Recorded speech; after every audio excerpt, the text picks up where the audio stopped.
All things bright and beautiful this Wednesday morning. Welcome to Setting the Record Straight in Orange 94.5 FM. It's one show where we set in proper perspective issues that affect governance, issues that affect the polity here in Ondo State. And I've got my usual guest in here, the special assistant to the Ondo State Governor Media, Barrister Benga Kimoyogaro. Good to have you on the show again this morning. It's a pleasure being here once again, and very good morning to our listeners this morning and at home.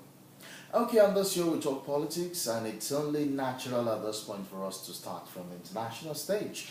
The United States of America is the model for most developing countries of the world. The presidential election there has come and gone.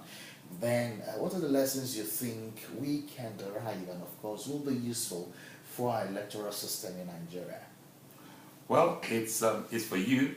Probably the most important thing happening today is the United States elections results. But for me, the most important thing happening is the getting together of the largest party, still the largest party in Africa, certainly the largest party in Nigeria, assembling at the town hall as we speak. The People's Democratic Party rallying support for our candidate, Itai Jegede. But having said that, I'll leave the studio to join them. The United States of America have gone to the polls again for the 44th time to elect a 45th president. 44 times 5 gives us 180. That's an indication of how long they have been practicing the democratic presidential system of government. First lesson, we have done ours now since 1999 uninterrupted. If we copy the big brother, America, then in maybe another 160 years, we'll be able to say that we've had also uninterrupted democratic presidential system operating in Nigeria. So the first lesson, of course, is that it's a system that's durable. It's one if properly practiced. It's one if everybody is playing to the rules, is sustainable. That's number one. Number two, this year, there was always going to be a departure from the grain. And I say that because we had on the ballot, leading one of the prominent parties, the Democratic Party, a female. It would have been the first elected female president had Hillary Clinton had won. We also have on the other side, representing the Republican Party, probably for the first time ever, a businessman, Not a politician. coming to the fore and trouncing 12, 13, 14 other opponents in their primaries and succeeding and getting the flag to fly the kite for his party, the Republicans. And in spite of all the rhetorics, in spite of all the Negative comments. underbelt statements, because you know in a boxing match, if you land a low blow, you lose points. And he kept losing points throughout the lobbying, Campaigns, the and the campaigns, the whole debates, everything. Every time he opened his, pardon my French, his gob, what came out was negative. But in spite of that, Americans went to the polls today, and surprisingly, in what is not a close race, he has defeated Hillary Clinton. It sends a message that godfatherism and building dynasties is a thing of the past. You would have thought that the Clinton legacies and the Clinton family would have just continued from Bush to Bush, from Clinton to Clinton. But Americans are saying, look, perhaps the Americans are saying, we're tired of that family arrangement. And that's another lesson that we should be able to learn in our country here. This idea of one family dominating, handing over from governor to father to son to grandson yet unborn. It's something that we need to also imbibe. Now, I don't know where the world is going to go for this, because it's been generally commentated that if we have Trump as president... Do you think the there's world is crisis. safe in a Trump's presidency? Well, I listen to a lot of my friends who are business people, who are speculators on what's going to happen on the market. And their view is that Trump is going to be good. The stock market is taking a downward turn already. That's to be expected. I mean, you're wearing my hat as an economist. When significant events happen in any nation, and you know that if America sneezes, the whole world catches a cold. when something significant as that happens, what you find is that there are so many movements that happen on the financial exchange markets all around the globe. But after about 24, 48 hours, things begin to settle. But the general view of analysts is that a Trump government is probably going to be positive in the short run for business, for finance, for the markets, but in the long run, possibly a disaster for the world. You can look forward to crisis and wars, because the man's a no-nonsense, I don't give a damn kind of personality. His foreign policy is going to be strange to the American system, but they're going to have to embrace it, because he's been elected as president of America, 4 years. and he is going to be sworn in as the #1 political figure in the world, because whether we like it or not, America takes the lead in world politics. And where he's going to lead the world is anybody's guess. Okay, now, but let's take the final question on the international stage before we talk about issues around us here.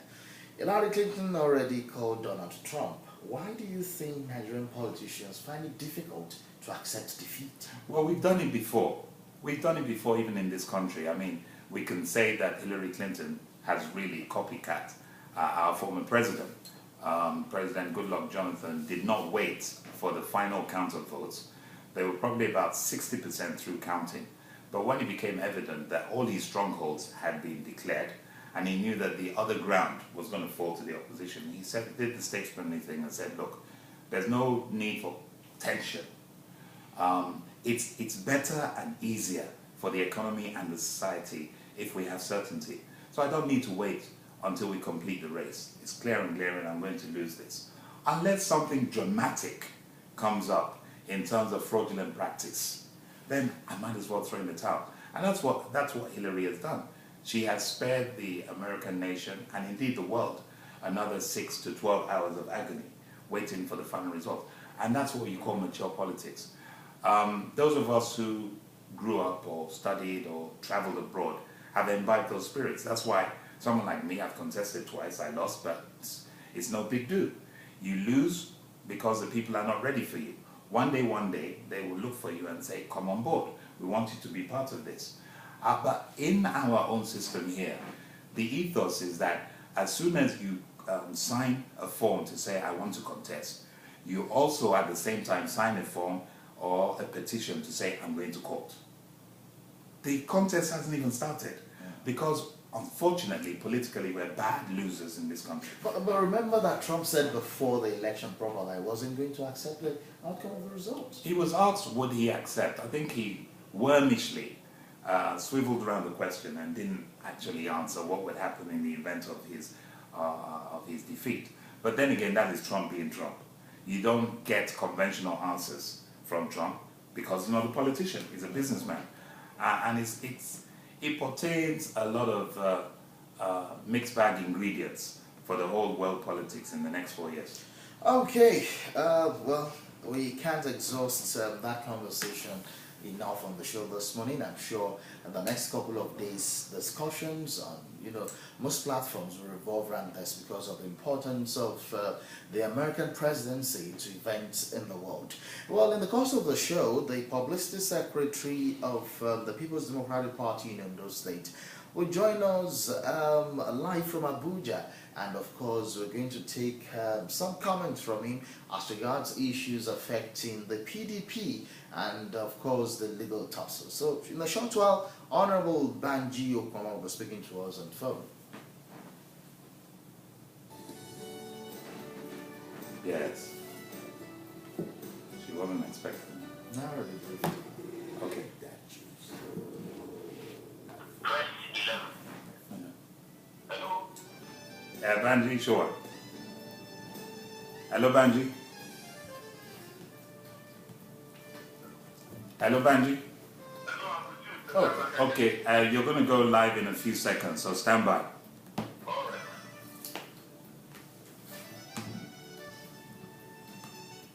Okay, it's still setting the record straight in Orange 94.5 FM. And joining us now from Abuja is the Publicity Secretary of the PDP in Ondo State, Honorable Banji Okwama. Good to have you on Setting the Record Straight. Yeah, good afternoon, my bro.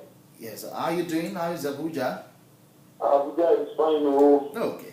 Now, you've been in Abuja since this whole issue started. And, of course, when it started, expectations were on Monday, this last Monday, but then it suddenly shifted to Thursday. What's the latest at this point, and what should we expect tomorrow?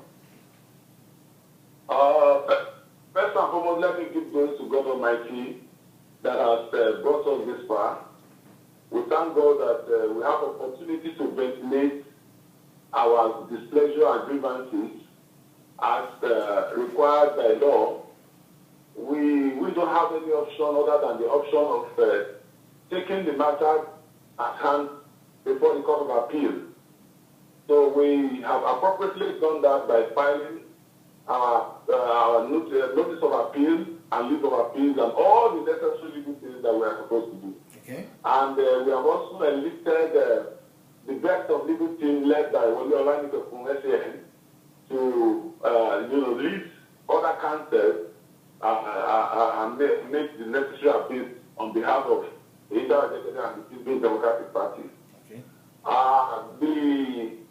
When we started, it was going on smoothly with the first panel until those impostors, marauders, and kinds of criminals, because I will use the word criminals, who were never voted, who are not even members of our party. They contrived a judgment, and that judgment is what we are, the court order or judgment is what we are challenging at the Court of Appeal now. It says the order says they should accept Jimoh Ibrahim, who never participated in the primary of the PDP in Ondo State, to be the candidate of the People's Democratic Party. The INEC was also so conscious to have listed the name of Jimoh Ibrahim, though after the expiration of the 30 days allowed, and the INEC specifically put the word court order in the front of the name of Jimoh Ibrahim to let INEC know that, to let the whole world know that it is on instruction of court that the name of Jimoh Ibrahim, got into the list. Okay. And it is only court that can set it aside. So the first panel was blacklisted the way they did with INEC when the Jimoh Ibrahim and his group alleged that the INEC wanted money from them. After blacklisting INEC, because of the fact that they were able to use political influence, they got INEC to bow to their blackmail. Because ordinarily, INEC ought not to have heeded their plea to get their name in. Because INEC also was having some other court orders preventing it from removing the name of the Inter-Executive. But INEC to go their own way because they are representing certain interests, not within the PDP, but outside of the PDP, but they are working in active connivance and collaboration. That's what you So, think? at the level of the court, they blackmailed also the judiciary, the first panel, that the panel has collected money which they could not substantiate. The man who alleged the person of B. Kuroi, the acclaimed personal chairman of PDP in Ondo State, who wrote the petition against the panel to the president of the Court of Appeal and to all the security agents in this country. After writing the petition and the panel, looking at the petition and the weight of the petition, consider that they should step aside on the matter to allow the course of justice to prevail since they have been alleged. But I want to tell you that since that day, Okay. because the panel meet even every day, virtually every day except Sunday, since that day that B. Kuroi and his team wrote petition against the panel, they have vamoosed into thin air. They cannot be seen, they cannot be heard. Even efforts by journalists to have access to them, it has been difficult. And they believe they have done the passing. But the new panel has been sitting on the appeals, the leave of appeal and all kinds of them. All the motions, numbering almost about 10, have been entertained and taken by the new panel. The new panel, Ezra Salahu, as